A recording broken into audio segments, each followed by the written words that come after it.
Hello and welcome. We got Maestro, number 5. This miniseries has not been what I expected this miniseries to be. I expected to get in here. Maybe this is wrong of me. Maybe I'm just not remembering like what the story was and the series, the issues that this was based off of, that this is the prequel to. Maybe I just don't remember what exactly went down and the things that Maestro said to modern day Bruce. But I was kind of hoping, like the first issue, we got like Maestro wandering the wasteland. That was some pretty cool stuff. Second issue, he meets some people. Like I kind of thought we would see him forging the you know world, the new world, with his own hands, as opposed to just taking it from someone else. That felt kind of cheap, and I don't think I realized that in issue 3 and 4 that was really the source of my discontent. But that is totally the source of my discontent. Now, if you remember, in the last issue, Hulk kind of killed Hercules. And that's after Hercules whooped him in a fight.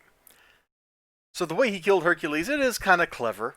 I'm not sure it would actually work against Hercules with his divine nature.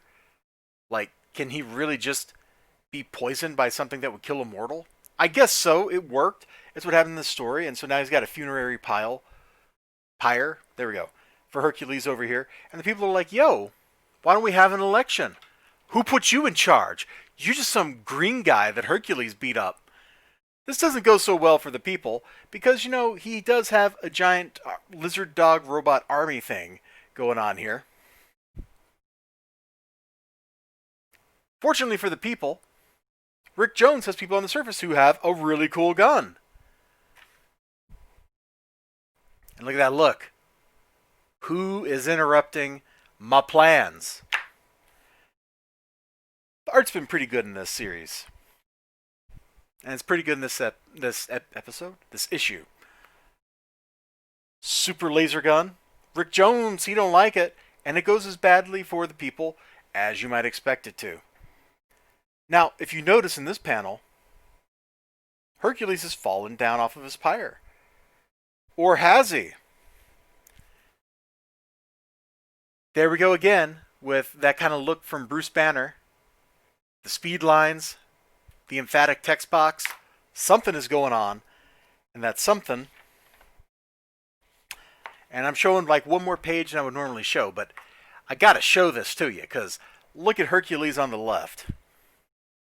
Looking awesome. Look at Hercules, dead man on fire, slugging him on the right. And this is great stuff. Because, let's see, that's impossible. You can't be alive. Because that woman you brought me murdered me? Aye, she did. Hades is doing me a favor, allowing me to wreak vengeance on you! Boom! Sadly, we get ripped off. This fight gets cut short. I'm not going to tell you how, but it's kind of like the fight in the previous issue where it's totally unsatisfying. It's like eating diet cereal. And I don't mean like... Now, let's flip back to that bit there that we had it on, just so you got something like cool to look at while I'm over here like pontificating. And I'm not saying like cereal you have while you're dieting, like Special K or something. I'm talking like diet cereal, like it's actually just cardboard with like a little wood veneer on it to make it like crunchy. Like that's how this feels. This should feel awesome because look at this setup. Look at what's on the page right here. How could this not be one of the most awesome, terrific, incredible, absolutely incredible battles they've ever seen? But it's not. It is not the awesome, incredible battle that it should be. It gets cut short. I'm not going to tell you how. The stuff that happens after that is a nice setup for the future of the universe that they're inhabiting and all that kind of stuff in this alternate timeline.